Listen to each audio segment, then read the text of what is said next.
Okay, so welcome to Mindspace. I'm Dr. Joe Flanders. I'm the founder and managing director of Mindspace. I'm really pleased to have Christian Roy with me today for this, what should be a very interesting discussion of well-being and resilience at work. You can get more information about this conversation and everything that we're doing at Mindspace at on the internet, on the web at mindspacewellbeing.com, and at Mindspace Clinic on Facebook, LinkedIn, and Twitter. So I'm very pleased to introduce Christian.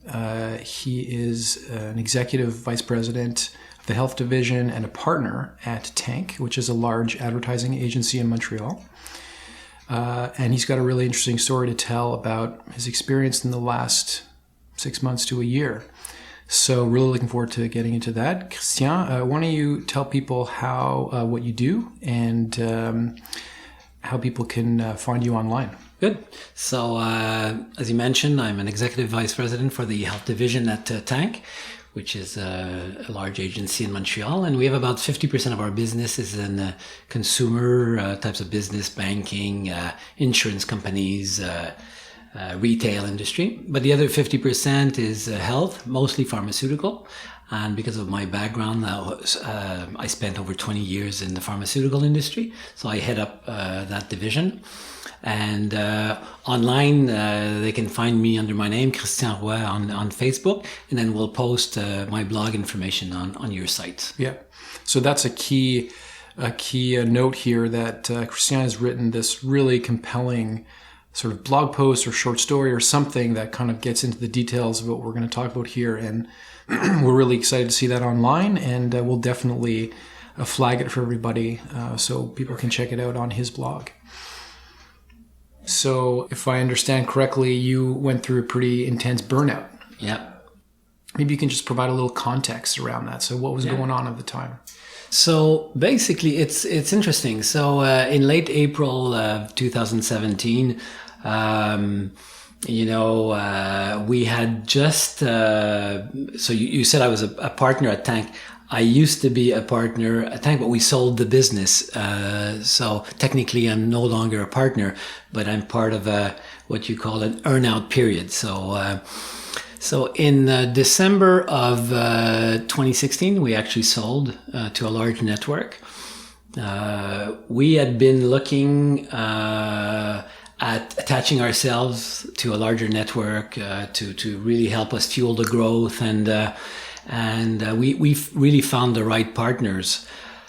So we sold the business, but as part of the deal, we were going to stick around for 6 years actually. And as part of the earnout, there was a payment upfront, and then there was a payment after a year and X years and another. So without giving too many details, there was an incentive, a financial incentive, not to just stay, but also to perform. So we started 2017 with really good momentum, and my division, the health division, had been running very smoothly and strongly, very big growth over the previous 3-4 years, and we were doing really well. And we had really helped fuel Tank to a point where we were interesting to a larger network to be acquired, and we finished 2016 with good momentum. But like in any business, stuff happens, and January came along, results were okay. February were not good, but hey, shit happens, so it's a bad month. March was really bad, made February look pretty good, and April was as bad. I actually went on a 1-week vacation with my wife. We attended a wedding in the Dominican Republic at the end of April. And frankly, if you had asked me coming out of the airplane after a week how I felt, I would have said, feel great. Just spent a week in the Dominican. Weather was great. It was a wedding. Lots of good friends, people I love. And we had a great time. So all in all, pretty good. But there was like almost that ticking time bomb, and I knew that at that point February wasn't good, March hadn't been good, and here we are at the end of April, and in a few weeks after coming back I was going to get the results for April, hoping that things turned around. But as you probably know, Joe, hope is not a great business strategy. So I knew inside myself that April was probably going to be pretty bad as well. And so I went from thinking I was feeling pretty good to dreading to see those April financial results. And then they came in and they were bad. And to a point where after 4 months, I knew that we weren't going to achieve our 2017 financial target. Now, you could listen to this and say, okay, like what's a year in a business? The problem was that as part of the deal, that year one target was extremely important in terms of a payout. And we were 5 partners. So all of a sudden, it wasn't just about me. So the performance of my division was now impacting 4 other individuals who were working super hard, were getting good results. But as time progressed, I realized that this was weighing very, very hard on myself. And that started to create a huge amount of stress. And I need to be clear, my partners never came to me at any point to say, hey, what's happening? You're not performing. We're not going to hit our target. We're not going to hit our financial reward. They were all, from the very beginning, very supportive, saying things like, you know what? You helped us get to where we were. If it hadn't been for your division, who knows if we would have gotten an offer. And you know what? We're a team. We win some, we lose some, but we do it as a team. So don't put pressure on yourself. I mean, so much so that at one point they stopped sending me the financial reports because they knew it was going to stress me and it wasn't a good thing. So from that point, things I started to become really anxious. Which then, you don't sleep well, therefore you're not rested. I didn't want to eat. I kind of slowly stopped eating. I was still exercising, but I wasn't as diligent as I used to be. And then the little voice inside myself starting to take more and more space and becoming louder and louder. It sounds like it was really not necessarily letting yourself down or not achieving your goals. It was really the impact on your partners that was really the trigger more than anything else. Is that fair? Yeah, that was the weight, because I could handle, okay, I'm not performing, my division's not performing, therefore I'm not getting the reward. I mean, that's part of the game. But now it was having an impact on these 4 other people who were my partners and my people that I'm very, very close to, who brought me in as a partner, trusted me, and I gave back a lot. I mean, I was, when I got in and I invested, it was a good deal for both parties. But now at the most critical moment in our history, at least that's what I was saying to myself, now is the time that I'm letting them down. And I was just struggling. And at a time where I needed to be really focused and look for solutions, I started spinning down, and I was losing control. Right. So you mentioned that you felt really anxious. Yeah. And you also mentioned that there was this very critical or negative self-talk or voice in your head or whatever. How did this anxiety manifest? So I want to hear more about what this voice was saying, but also what are you experiencing day to day? And is it you're feeling on edge? Is it difficult to relax? Do you feel tense? Yeah. So all of those, like on edge, difficult to relax, and to a point where, for example, I couldn't meditate. I thought, okay, I need to calm down, so I'll meditate. And I haven't been meditating as much as I used to in the last 2 or 3 months. You let go of all the good things that you do. All of a sudden, you stop doing them, and at a time where you need them most. So I couldn't meditate, but I just could not meditate. I would stop, and try, but my head was spinning so fast that I just couldn't meditate. So I would stop. I didn't stick to it. And as a matter of fact, I came to understand at one point that in some cases, people can't meditate, or they will stop meditating when they go through this. And then the voice it's just, again, it wasn't psychosis, or I wasn't schizophrenic. And I knew that the voice is the eye of the mind. It's that little thing that is always with you that, I say, if you're playing golf and you miss your drive, it'll say, oh shit, you missed the drive. Or, it's always that voice that we have that really talks to you and gives you feedback, and tends to be negative. But in my case, I was a pretty positive person. So the voice was often very, very positive, prior to that period, and say, hey, you're doing well. And, when I transitioned from the corporate world to the, more entrepreneurial, agency, it was like, hey, not a lot of people are able to make that switch and be so successful in both. But now that voice really, it was negative. It's like, now, you're letting them down. You're not, you've let things slip away.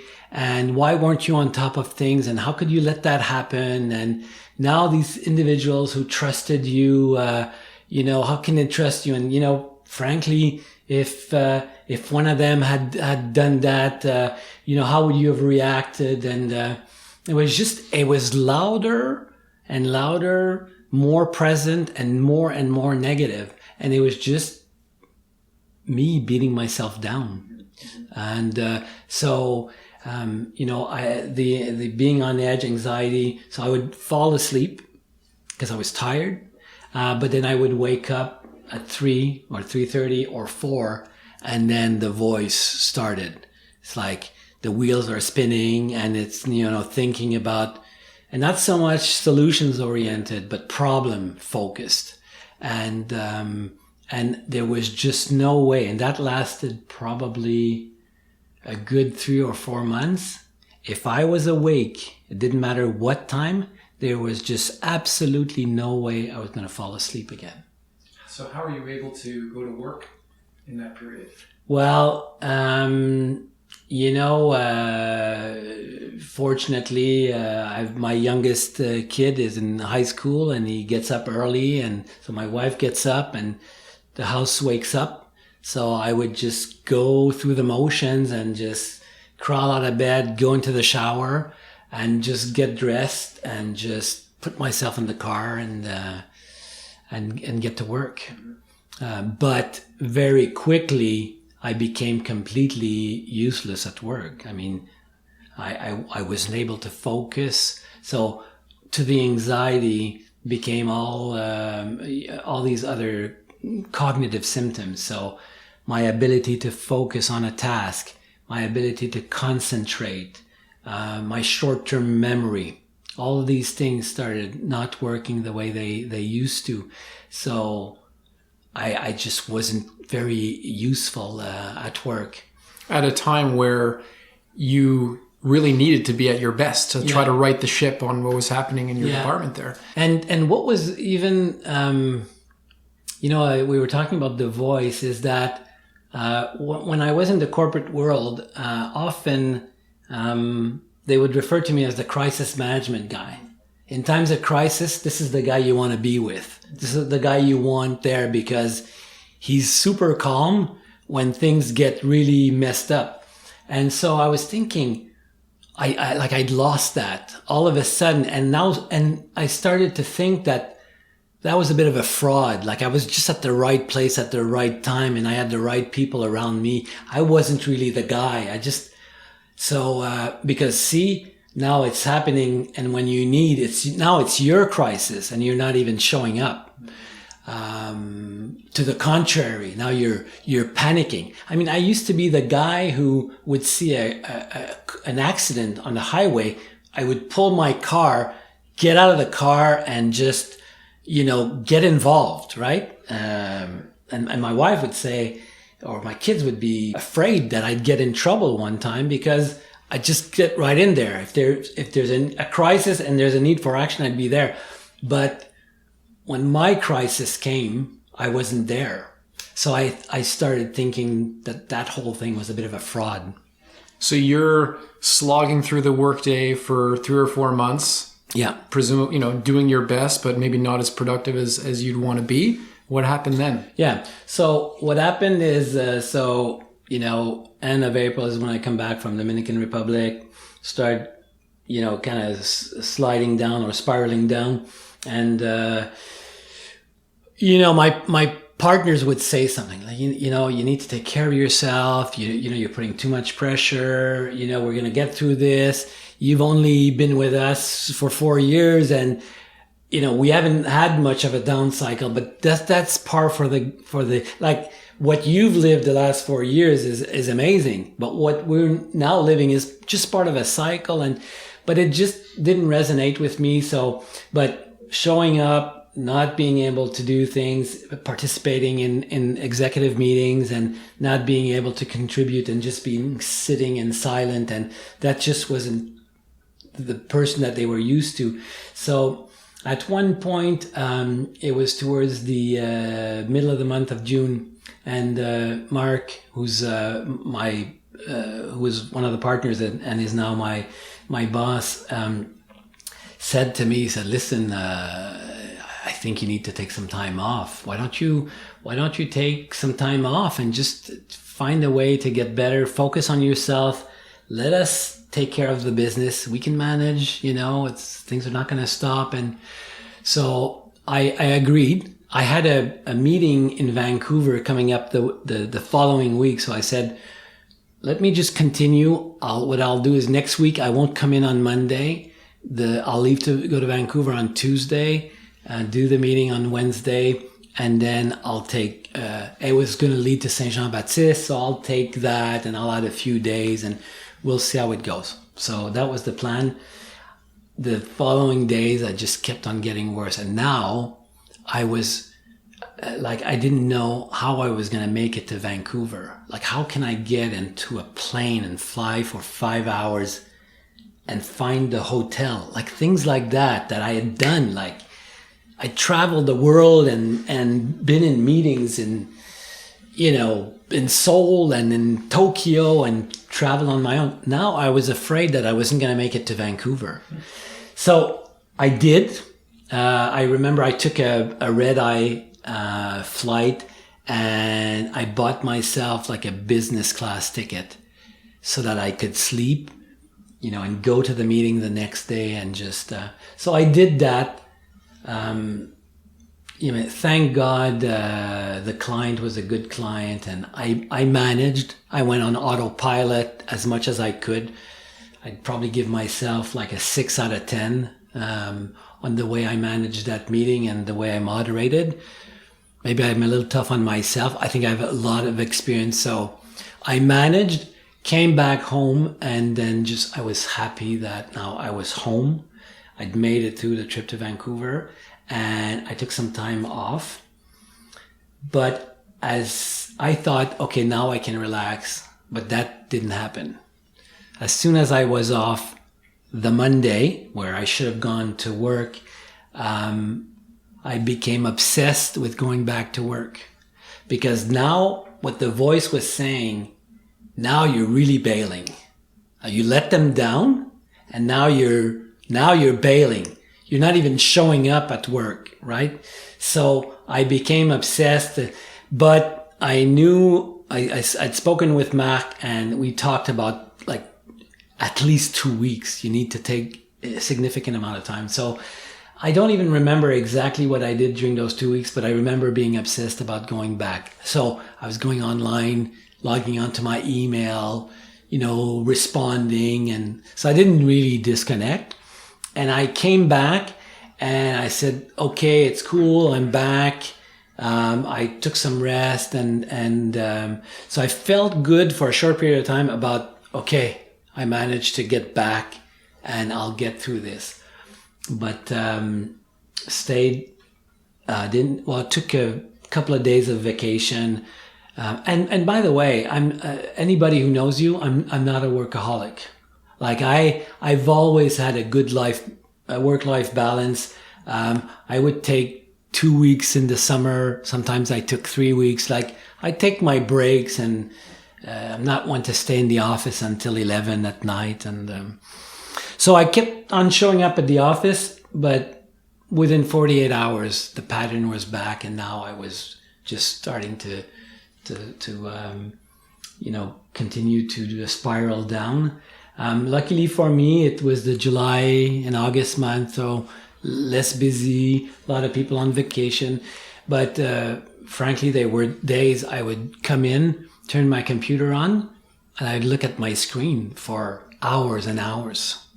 Like I was past the going on La Presse website or CNN or I couldn't even focus. And by that point, I liked watching series on Netflix, or I didn't watch nothing. I didn't feel like watching anything, not even comedy, nothing. I'd stopped reading. I couldn't watch the news. There's nothing I liked to do anymore. There was really, and I was just spiraling. Sure. Yeah. So it sounds like you might have moved from a high level of anxiety, and either in combination or maybe the new trend was this sort of depressed mood with the lack of interest and fatigue and just sort of being a zombie. Yeah. So, and that's kind of the conclusion, and we'll go into, how I got help and all that. But I am convinced that the anxiety caused the depression rather than the other way around. So I went from being very anxious to now I was depressed, and I was going through depression. Mm-hmm. Yeah. And so you listed some of the symptoms there. Maybe what else? Why do you call it a depression? What were the sort of the characteristics of that mood state? Well, it's like the joy of life had been sucked out of my body. There was just nothing that gave me pleasure anymore. And like I have 4 children, very close to them, and I would say that even that they like. I still enjoyed having them near me, but there was nothing that was giving me, like it's like life had been sucked out of myself. So add on top of that, I didn't remember if like my wife had asked me to take the garbage, let's say, out. I had to check outside whether I'd taken the garbage out like in the last 5 minutes. Mm-hmm. So like, memory, concentration, ability to have, like I couldn't contribute in even social discussions. Mm-hmm. Like the guy who knows a lot about a lot of things and he's always talking to everyone, all of a sudden, like with friends, I'd be on my chair and I would listen, not understanding half of what they were talking about. I loved how you talk about this fantasy your negative thoughts conjured up about the end of this whole thing was you being in Carré Vigée, or Vigée Square in Montreal, and maybe you could just paint that picture for us. Yeah. So, so I had started around the month of June or July. I started to see a psychologist. Actually, you were kind enough to refer me to somebody that you knew. So I started to see this psychologist. His name is Jean-Marc. He does cognitive behavior therapy, and we'll talk a little bit about that later. So during one of the sessions with Jean-Marc, I had some good conversations. So I had good moments with him. We were still able to, he would start and say, how are things? And I'd say, they're awful. Like I'm feeling like shit. Like I'm feeling horrible.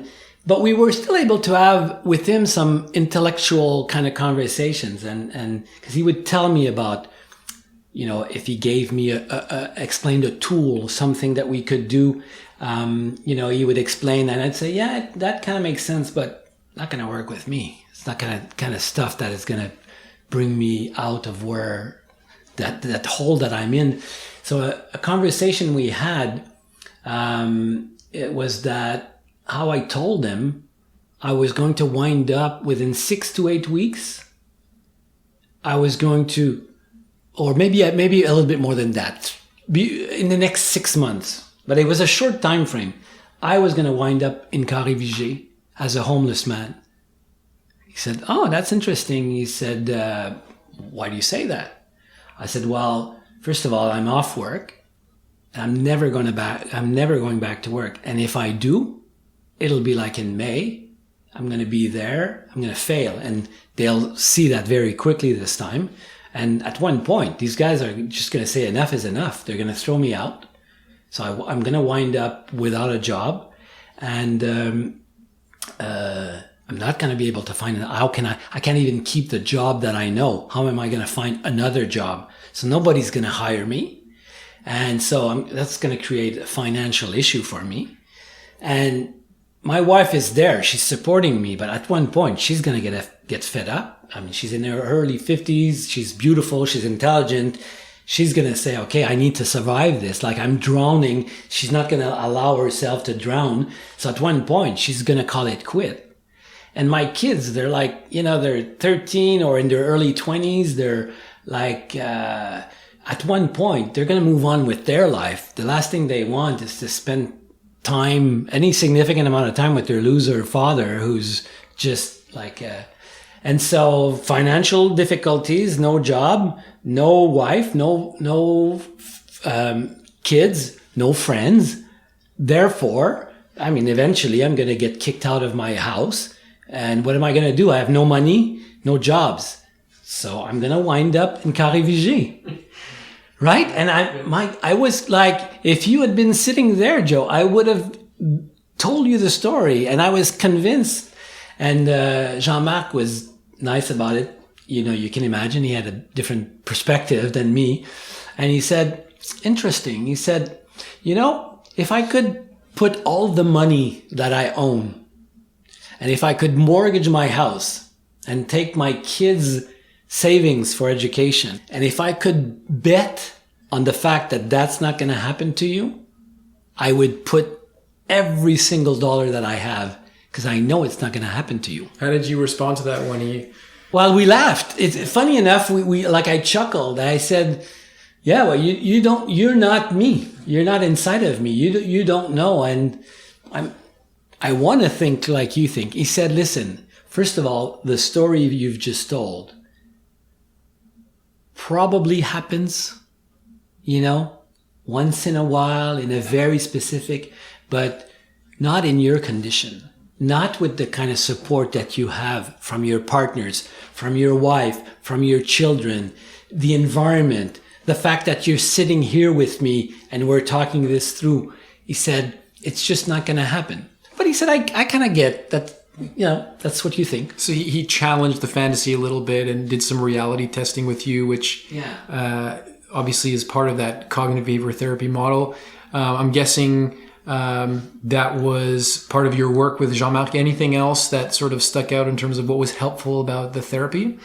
Yeah, there's, and again, without going into too many details of the technicalities of CBT, but one is trying to retrain yourself to say, okay, if, who's your best friend? Okay, my best friend is Johnny.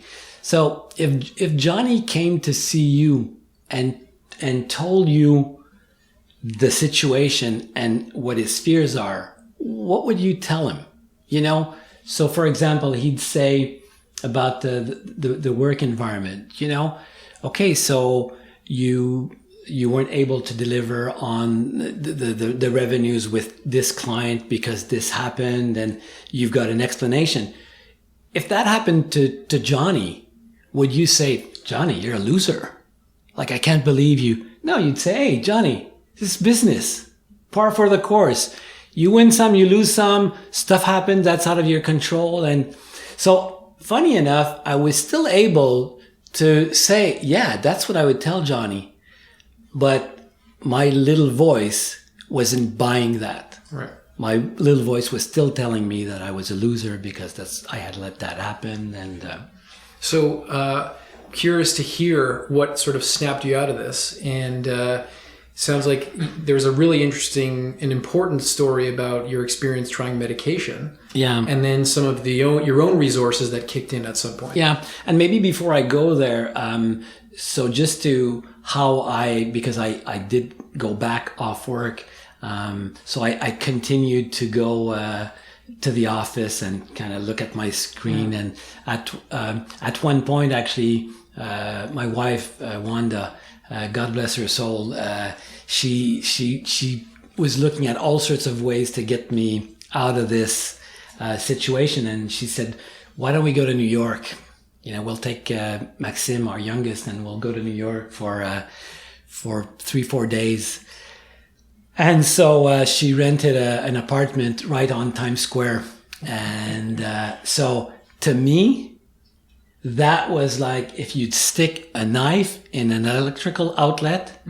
I mean, my nerves were shattered. I couldn't hold myself, and I wind up on Times Square in a hotel, like even in our room in the middle of the night, even with the blinders down, I would still see lights flashing. I mean, I think her intentions were really good, but we still laugh about it today, but probably not we need to go back to New York now. But so I came back from those 4 days off, went back to the office for the week. It was the week following the Labor Day weekend. And on the Friday, we had an executives meeting. And at the end, Mark kept me and he said, okay, this is not working. And it's Mark, your friend of 25 years.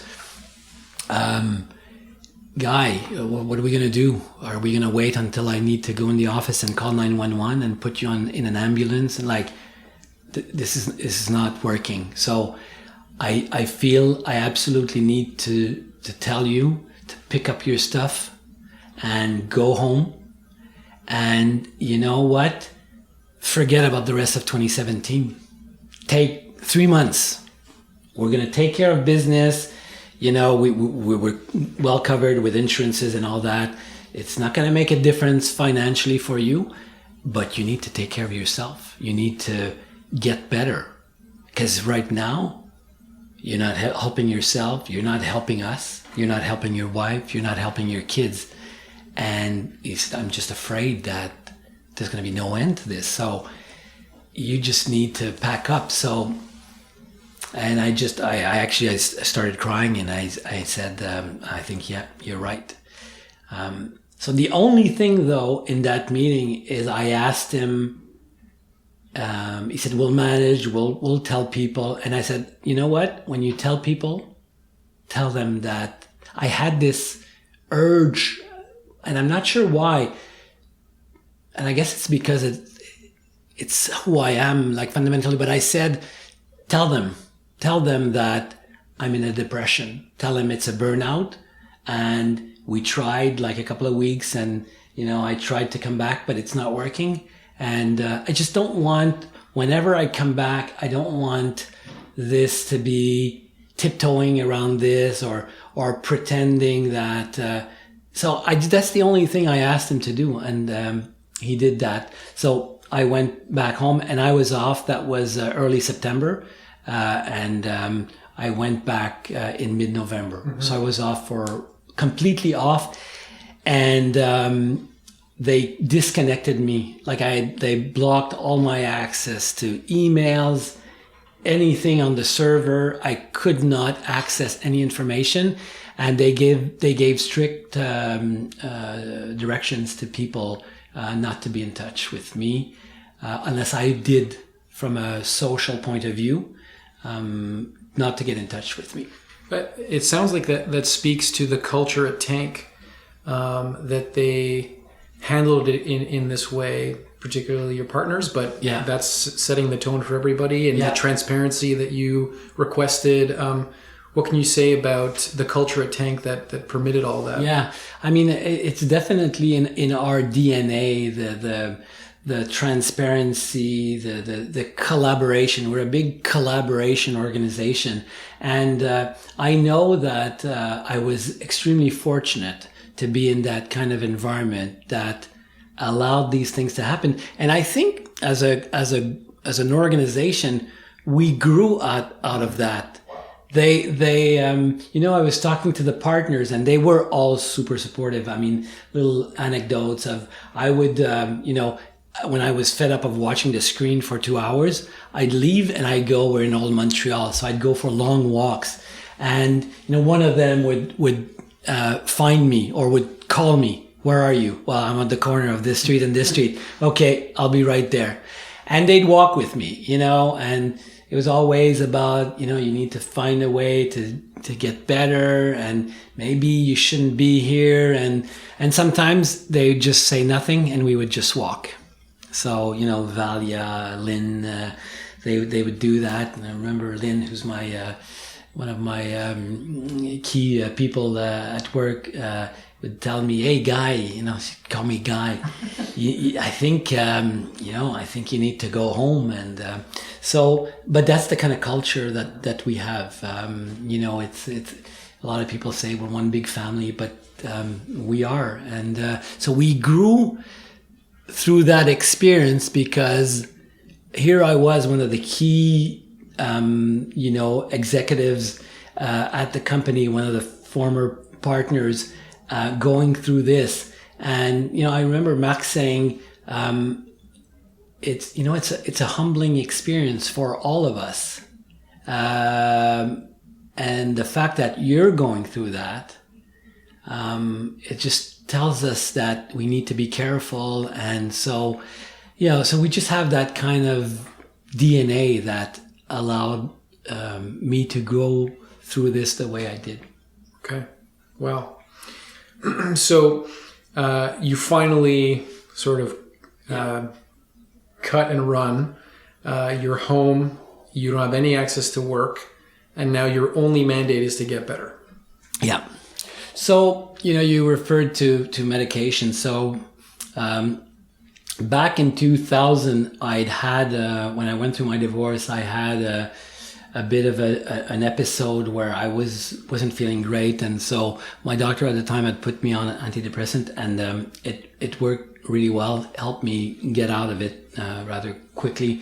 So when around probably mid to late May, when I was starting to feel that anxiety, and so my doctor and I had a discussion, and throughout this episode, it's always a conversation with my GP, who's an amazing guy, and we'd talk about it. What do you feel? And so I had told him about what I had lived through in 2000, and he said, "Well, why don't we put you on the same medication?" So it worked, but it worked for me at a high dose. So he said, "But I can't start you at the high dose. Let's say the high dose is 40, so I'll start you at 10. And we'll wait 10 days, we'll bring you up to..." So the whole thing about the medication, and it's so critical, is that, first of all, medication helps. It's not a magic bullet, but it really helps. It can help you. And if your physician thinks that you can, then you should, but you have to stick with the process. I hear of many people who will try antidepressants for 5 days or a week, and they get side effects and they stop. And it's almost a guarantee that if you go on antidepressants, you will have side effects. They're there for a transient period, and then they subside. by and large, they subside to a point where a lot of people have no side effects. But every time you up the dose or you change medication, you'll go through that. So 10 days at 10, no impact. Okay, let's go to 20, no impact. Wait another 10 days to two weeks. Go to 40, which was the dose that I'd been on. Then wait 1 week, no impact. 2 weeks, no impact. Okay, so guess what? It happens. It worked 17 years ago. It's not working anymore. So let's try to change to another medication, similar one, but that has, because I also had difficulty getting out of bed. I had no energy in the morning. So we tried a different one, same pattern, first dose, second dose, third dose, no effect. So now we're talking weeks and weeks and now months, and I'm not feeling, so where am I going to wind up being one of those people that doesn't respond to pharmacotherapy? And we decided on the third one to try a different class. First dosage didn't work, second dosage didn't work, third dosage, I'm starting to now feel better. Now by that time, there's the medication. I'm doing a CBT with my psychologist. And the one thing that I never gave up when I was at home is I would get out of bed, and when my son would leave to go to school, I'd find a way to get my body to the gym. My wife got me to join the gym in our area, and I would go to the gym. So I'd either do a spinning class, I'd go on the treadmill, I would do the stairs, the elliptics, whatever it is, but I would try to get at least an hour. And that gave me, the endorphins would kick in, and it would make me feel better. When I was at the gym, and then for maybe a couple of hours after, I was getting a bit of a break. And getting a break becomes what you're looking for. So it's getting that pain of depression, because it's a real pain. It's like a pain in your soul where you wake up, and then there's 2 or 3 seconds before you start feeling the pain, and you're thinking, maybe the pain's gone, and then it kicks in. And so you're looking for, how can I get that pain under control? So in my case, and I know it's the case for a lot of people, exercising would give me a bit of a break. It wouldn't completely go away, but I would get a bit of a break. And then the afternoon, I'd go on my bike and I'd ride for an hour, 2 hours. Combine the not eating, because I wasn't hungry. I was nauseous. I didn't want to eat. So I was just getting shakes and then exercising like crazy. So when I landed from the Dominican back in April, I was 189, and now I was 159 pounds. So I'd lost 30 pounds. For a guy who could lose 10, if he wanted to get in his, tip-top fighting shape, maybe 10, but not 30.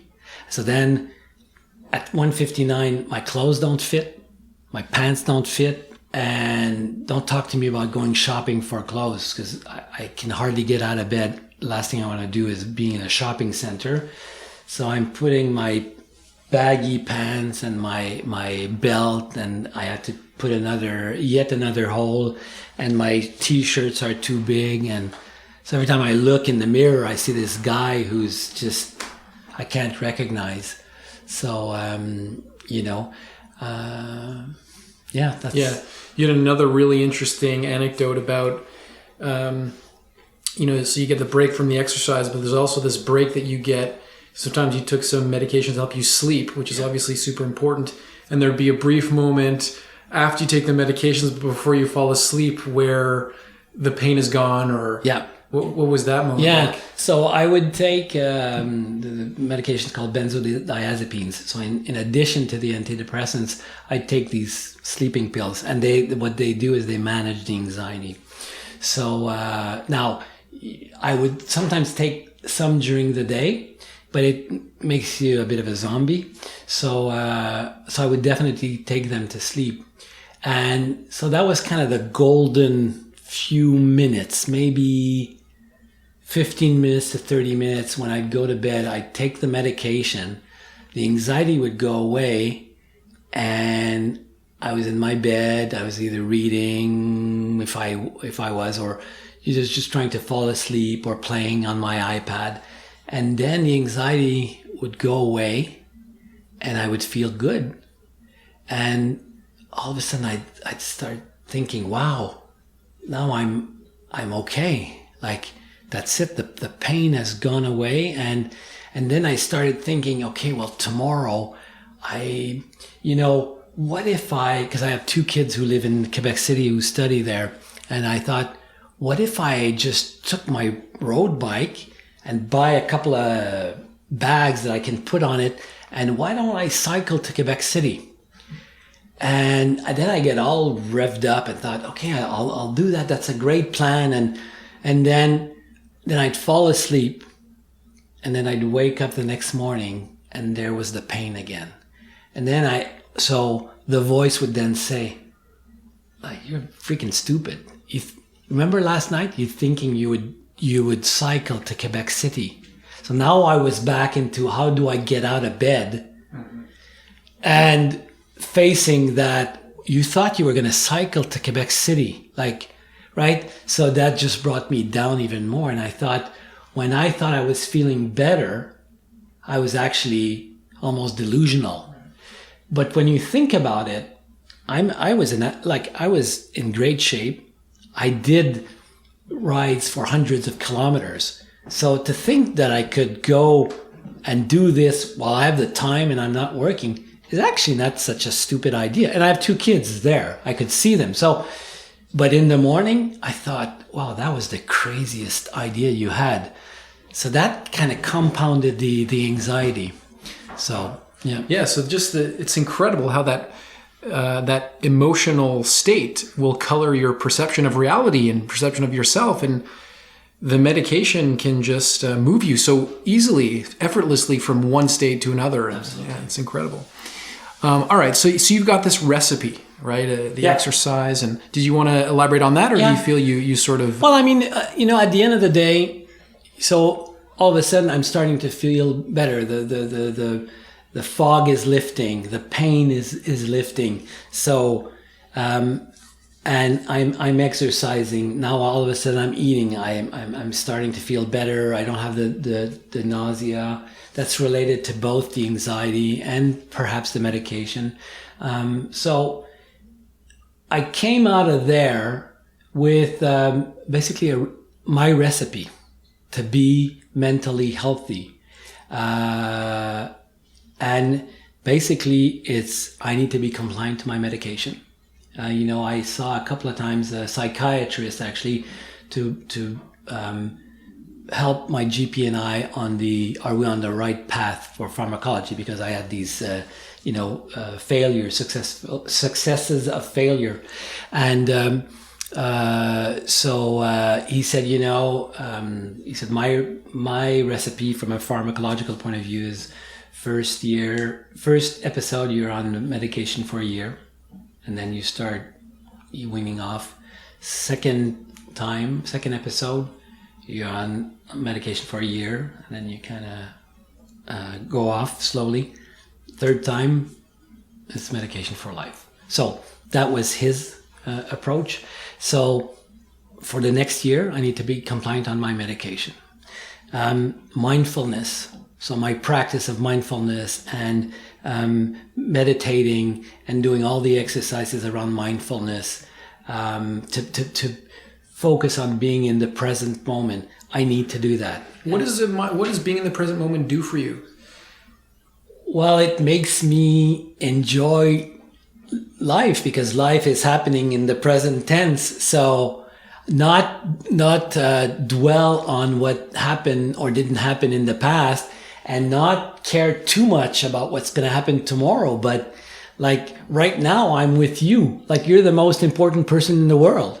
because and you two guys are here. Like, so you are the most important people in my life because you're the only ones in my life right now. And so what it does is that it's really about enjoying what I'm doing right now, the moment. And the mindfulness practice, because it is a practice, I need to practice it every day. And there's tools and exercises that I can do. And meditation is one of them, where I focus on taking all my attention and focusing on the present moment. So by practicing this, I can be more in the now. Mm-hmm. So the second, exercise is critical. I need to continue to do that. And so for me, the recipe is, 5 to 6 days a week, find a way to do something. So I continue to do that. My support network, I need to continuously manage, nurture my friends, obviously taking care of my family, making the occasions to go and have lunch with my buddies. And when life got busy, the great thing about your close friends is that you can not speak for 6 months and pick up right away. But you know what? You need to nurture that. So maybe the 6 months is there if something happens, but why not just a little email or a little phone call? And so I nurture my support network. I make sure that my people are there. And I have a coach. His name is Mike Lipkin, and I've known him for 15 years. And Mike is one of those guys who actually went through severe depression himself. So he knew, and he's a motivational speaker. So in spite of what he does, the fact that he had gone through depression, I gotta say he pulled every freaking trick in his bag to try to keep me on the phone. He'd call me every week. He'd call me for 2 minutes or for 15 minutes. And whether he was in Istanbul or in Toronto or in Mexico, he'd pick up the phone and he'd call me, and he was a bit of a lifeline, but he'd say, wow, wow, that's, and we went from focusing on forget about work and how can you build yourself to, at one point, it was making it through the next 3 hours. That's what's important. Just make it to the next 3 hours. It's 9 o'clock in the morning. Just focus on between now and 12. And when it gets to 12, you'll worry about that when you get to 12. So it was just, so that's also a big part of my support network. And those are things that you need to nurture. And just having what he calls and what we call powerful conversations. Mm. And that too is being in the moment. And I'll give you an example. I was coming back from New York on Wednesday, and I was sitting beside this woman, and I just had my headsets. I could have put them on and just relax, but I thought, I'll strike a conversation. So she happened to be somebody who was doing fundraising at McGill, and then the girl across the aisle was at Concordia doing managing the buildings, and we just had this amazing conversation. So you can have powerful conversations all the time. And so I try to really, so that's my recipe. That's kind of what works for me. Mm-hmm. And not everybody has the same recipe, but some of the fundamental elements are, I think, common. Okay, so you're starting to feel better. You gain some momentum with that. You do a progressive return back to work. Yep. I'd love to hear you tell us how you addressed your team when you went back to the office. Yeah. So just to give you a little perspective there. So I started feeling good in late October, early November. And at one point, talking with my psychologist, my GP, I wanted to go back, and I wasn't obsessed about going back, but I thought it'd be cool if I could go back for a period of time before the Christmas break, do the go back, the kind of get reintroduced to the business, and then we'll have 2 weeks in at Christmas, and then I can start 2018 like everybody else. So if I can get that out of the way. So I didn't get any pushback. The timing seemed to be good. So we decided there was 6 weeks between mid-November and Christmas. And I would do 3 weeks at 3 days a week and 3 days at 4 days a week. That would bring us to Christmas. So again, that was welcomed by my partners. Although Max said, why don't you wait? Why don't you just enjoy these last 6 weeks? I explained, I said, I would really like it to just get that part out so that I'm like everybody else in 2018 and I can start in January fresh. So that's what we decided to do. So the day before I came back, or it was a Monday, so let's say the Friday before, we had a conversation about what we were going to do. And I said, authenticity and transparency worked, and it's going to continue to work for us because that's how we roll at Tank. And I said, if you're okay with that, when I get back on Monday, I'm going to do. So one of the things that I do is every Friday at 11:30, I do a couch meeting. So in our agency, in front of near the door, there's a couch where people go and crash and have social or business conversations. So on Fridays, I do a little 10, 15-minute couch meeting. We do a retrospective of the week, what went well, what didn't go well, who's new, anything, just to ground people in what has happened in the last week before the weekend, and wish everybody a good weekend. So we do that. So I said, I'm going to have a couch meeting on Monday morning when I get in. And I normally stand up behind the couch, and people are in the couches and some are standing.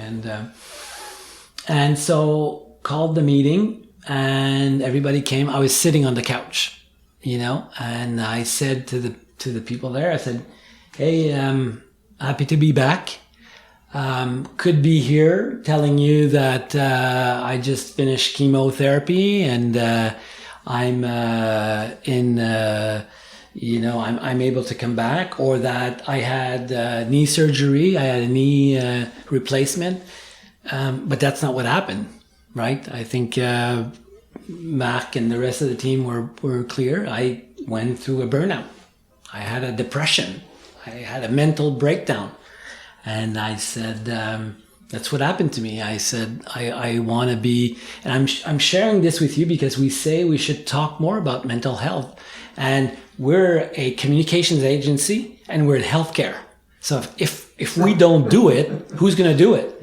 So I said, and I don't want to be any malaise and people being uncomfortable. That's what happened to me. I could have had cancer. I could have needed knee surgery. But I had depression. I had a burnout. So it is what it is. I'm back now. I'm lucky. I got out of it. I said, I'm not going to go into details about the journey or what helped me, or just because I don't want to bore you with the details. But if any of you wants to talk to me, whether for personal reasons, family reasons, or just out of curiosity, just book some time with me. We'll go have lunch, we'll have a coffee, whatever, and I'll tell you everything and anything that you need to know. I have no problem discussing anything that happened to me. And I said, but that may not be for everyone. And I said, it happened to me. Doesn't mean it's going to happen to any of you. But it also means that it could happen to any of you. This is just, again, it's like cancer. It's like, we don't get to choose these things, and there's probably some things in my genetic background. I know that I've had big stresses, possibly bigger stresses than what I went through, and I came out of it, unscathed, and no depression, no burnout. But this time, you know what? It hit me, and I fell down, and I'm back. I don't know if it's going to happen to me again. It might. I'm certainly playing the odds, and I'm applying my recipe, and I'm disciplined. I'm extremely disciplined about it. And so that was it. That meeting lasted 10 minutes. They just reacted the way they reacted. Some were just, okay, like this business as usual. Some I could tell got teary-eyed, and you could tell that for some reason it hit home. But that's it. The awkwardness was gone. I tell you, by the end of the day, it's like if I hadn't left. Mm-hmm. So as you know, this is, a very interesting approach. It's not very common. There's still huge stigma about mental health in the workplace. And, I sort of see that as sort of an act of courage to really put yourself out there and be vulnerable like that in front of your team who, looks to you as a leader. I'm just curious about the rationale to approach it in that way and what that might say or what you might say to any other leader in an organization for how they might approach talking about mental health. Yeah. So I would say to you very truthfully, I think it's the way I did it is probably the most selfish way to do it. Because I didn't want to deal with the malaise. I didn't want to deal with having to pretend so by coming out and being authentic about what happened, and I didn't make it bigger or smaller than it was. It's just the way it was for me. Then by doing that, this whole thing went away. And it just, so it was easier for me. I compare it to, I lived through a divorce with, I had 3 kids at the time. And I've always said taking the decisions in the best interest of your kids is the most selfish thing you can do. Because if you do that, they're going to be happy. And as a parent, Joe, if your kids are happy, you're happy. So it's very selfish to do that. And it's also the right thing to do. I believe it is the right thing to do to be transparent about these things because I don't see myself as a weak person. I think I'm a very strong person. But you know what? I got into depression. I burned out. And so the same way, I couldn't tell somebody who has lung cancer that they're weak. Right? I mean, it's so we can't. I mean, if you need to get your knee operated, am I going to say, you're not an athlete, you're weak, right? So that's why I fundamentally believe, and I think it was given to me as a gift in many ways, and I'm going to use it. And like I said, healthcare, communication. If a guy like me doesn't do it, who's going to do it? That's really interesting. Maybe one last question before we wrap up here. You mentioned someone in your entourage during this period said you might see this burnout as the best thing that ever happened to you. Yeah. I think you just mentioned that it was a gift. Yeah. And it took you a while to sort of reach that conclusion yourself. But I sort of got the impression that at this point, you're almost grateful that this happened to you, that it is a gift. So how does that work? Yeah. So first of all, it was the psychiatrist who was a very kind, gentle man and very had a lot of empathy. And the first time I went to see him, and I told him a little bit of where I was at the time and my story, and he said, sir, I have to tell you something. You're very lucky to go through a burnout at your age. I was 53. And he said, and I looked at him and I thought, what did it like? And he said, not a lot of people have the opportunity to take a break in their early 50s and just take an inventory of where they are in their life. And so I got the concept. I thought, okay, interesting. It did not resonate with me emotionally. I could not see this as being lucky, who wants to feel like I feel. But with time, and it didn't take me a lot of time because we're 2 months post my return from work, or almost 3 months.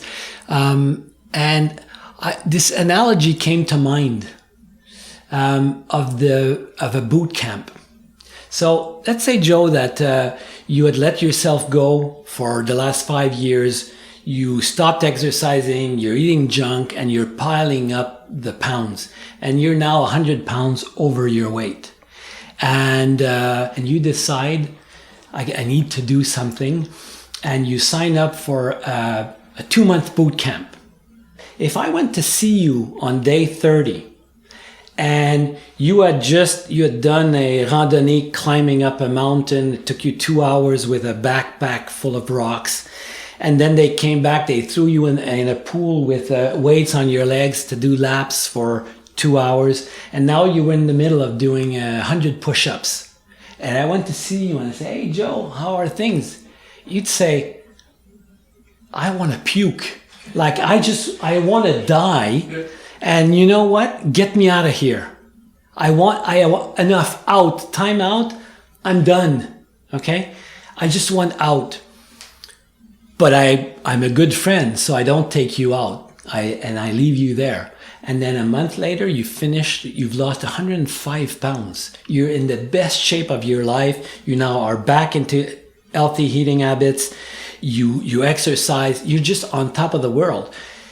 If you look back at that boot camp, I bet you that you would not see that as a negative experience, right? You would see that as, you could still remember the day I went to see you and you wanted to puke and you were miserable.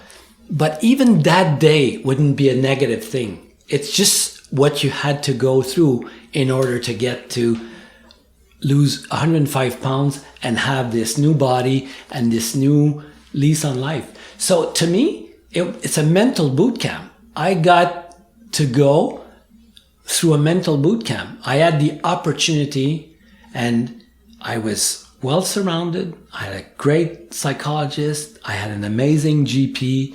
I have an amazing wife and children and friends and support and people like you who referred me. So it's like the ultimate Biggest Loser boot camp, but it was mental. And so I look at it and I see that as a positive experience because I'm a different person. I'm not changed completely, but I'm a better person than I was prior to my burnout. That's a really inspiring story. Really appreciate you sharing it with us. And I wish you continued fitness and and well-being. Thank you very much, Joe. Thank you, Christian.